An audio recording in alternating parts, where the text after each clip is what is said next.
video we are going to see about the fundamentals of antenna. And in this video we are not giving a detailed explanation of antennas, but we give the outline of this fundamentals of antenna. Also we will solve the problem related to this topic in our next video. So first of all, what is meant by antenna? So the definition of antenna here is to radiate or receive electromagnetic waves. Whenever we want to radiate or receive electromagnetic waves, we need an antenna. So the definition of this antenna, it is a system of elevated conductors which couples or matches the transmitter or receiver to free space. So this antenna, we can define a antenna terminology. So the important properties of this antenna, it includes radiation pattern, radiation intensity, polarization gain, directive gain or directivity, power gain, efficiency and effective aperture, and self and mutual impedance, radiance resistance, beam width and bandwidth. And these are the important terminologies associated with this antenna design.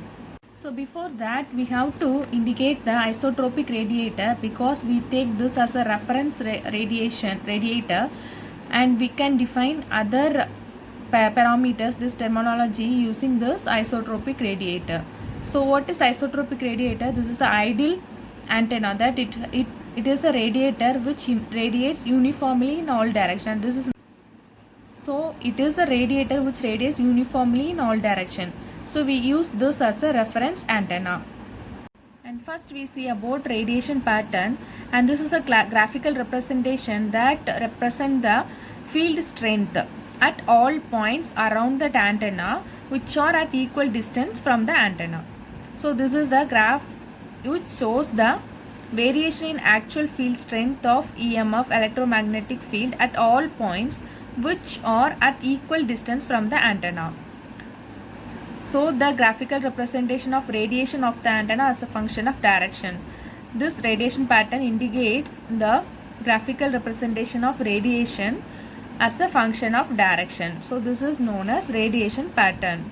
So next one is radiation intensity, and this is defined as the rate of emitted energy from unit surface area through unit solid angle.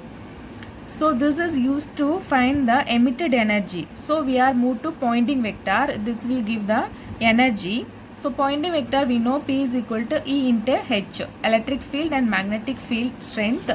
And here this H is equal to E by eta, watts per meter square, and radiation intensity depends on the angle theta and pi, that is polar angle, and theta is the colatitude.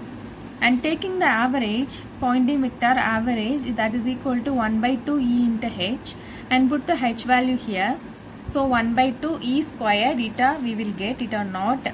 This is meant for average. And here this E is the function of theta and pi. So we can express this E squared as E squared into theta into pi. So P average, that is equal to 1 by 2 E square theta into pi divided by eta naught. And the radial intensity, that is equal to this average Poynting vector into R square. So the radial intensity is the multiplication of average Poynting vector and square of the distance, that is PAV into R square. And we know the average Poynting vector, that is equal to 1 by 2 E square theta into theta comma pi divided by eta naught into R square. So this is known as radiation intensity. So another one way for representing this radiation intensity is this radiation intensity using total radiated power, W. From the radiator we have the formula, that is this radiation intensity, that is equal to differential power divided by differential element of solid angle, that is dW divided by T omega. And also this average radiation intensity, that is equal to WR divided by 4 pi. We can expect questions from this equation. So the average radiation intensity, that is equal to WR divided by 4 pi. So So next we see about the gain G. So this gain is the ratio of maximum radiation intensity from test antenna to the radiation intensity of isotropic antenna. So this G naught depends on this theta and pi, that is given as radiant intensity divided by maximum radiant intensity into G naught. Next we will see about power gain GP, and this is a ratio of power density radiated in a particular direction by the subject antenna. Power density radiated in a particular direction by the subject antenna, and all terminology we include the direction because we have to find the antenna characteristics in as a function of direction. So all we include the direction. So this is the power density radiated in a particular direction by the subject antenna divided by the power density radiated in that direction by isotropic antenna. So the subject antenna power for subject antenna divided by power density for isotropic antenna, that is give the power gain GP. And also this GP also depend on theta and pi, and this is given as radiation intensity in a given direction divided by average total input power. And another one definition for this power gain, that is equal to radiation intensity in a given direction divided by average total input power.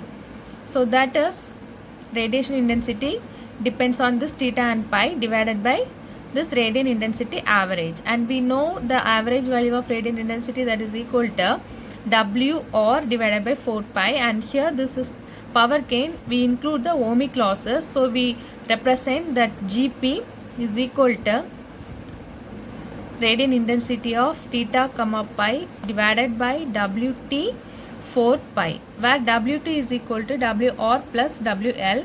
WR radiated power and WL is ohmic power, ohmic losses power. So this is the total radiated power, that is the addition of both radiated power and ohmic losses power. So now this GP become 4 pi radiation intensity of theta comma pi divided by WT, and this is the equation for finding the power gain of the given antenna. So next we see about the directive gain GD, and GD, it is the radiation intensity in a particular direction divided by average radiated power.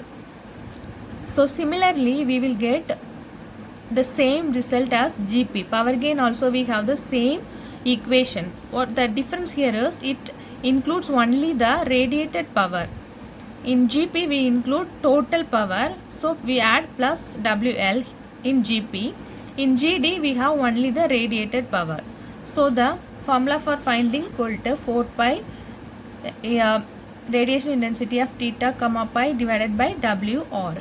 So this is the formula for finding GD. And also directivity nothing but the maximum GD.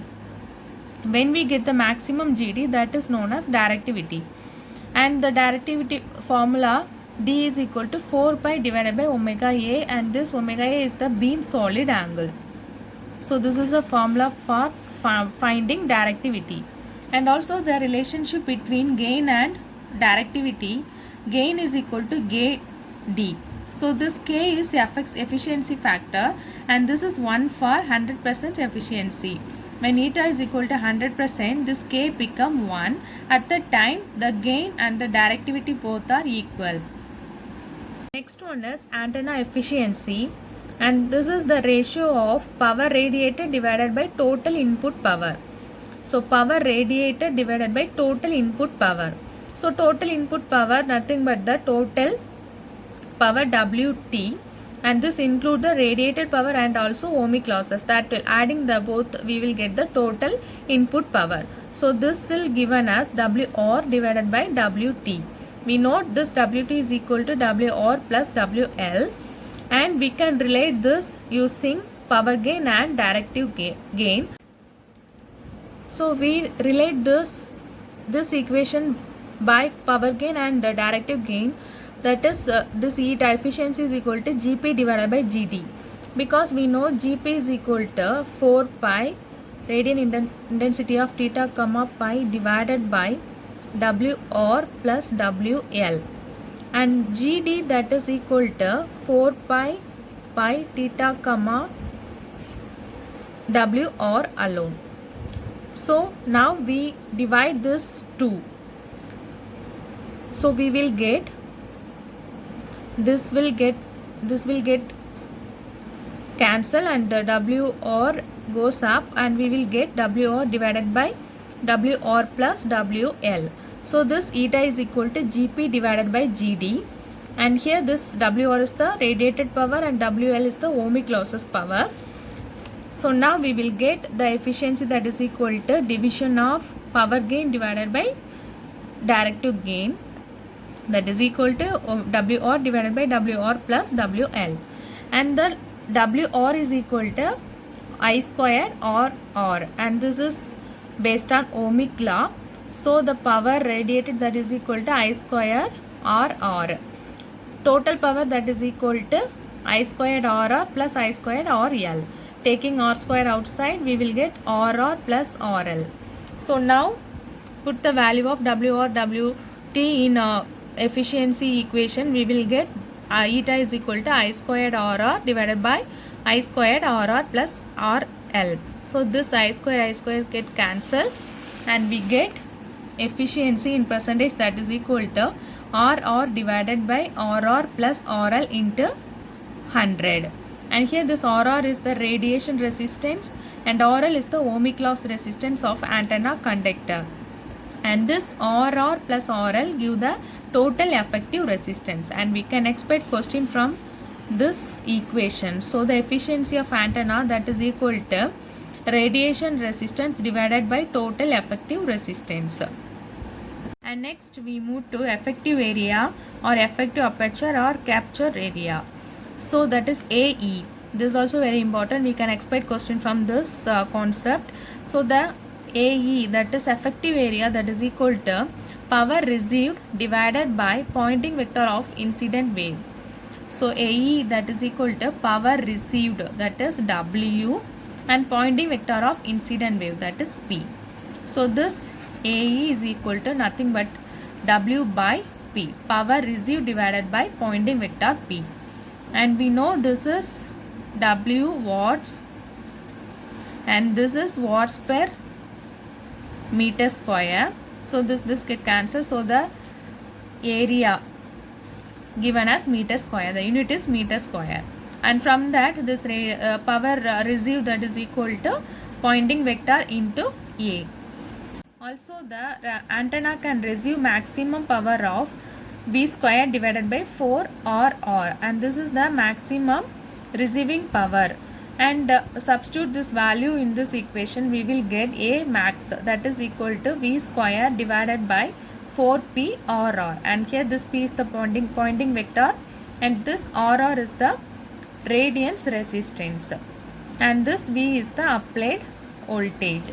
So A max is equal to V square divided by 4PRR. So this is the effective area equation. So next we see about the effective length IE. So this is the ratio of open circuited voltage V and incident electric field strength, that is E. Open circuited voltage divided by incident electric field strength E. So the effective length that is equal to V divided by E. The unit is meter or wavelength. And now we can expect questions from this relationship between aperture area and directivity and also gain. So this is very important formula. So the directivity that is equal to 4 pi lambda squared A max, and this is a formula that relate to the D and A max. So D is equal to 4 by lambda square into A max, and we know when eta is equal to 1, this G become D. So gain that is equal to directivity. So the same equation we can use to find the gain also when this eta value become 1. So this is a relationship between effective area and also directivity and gain.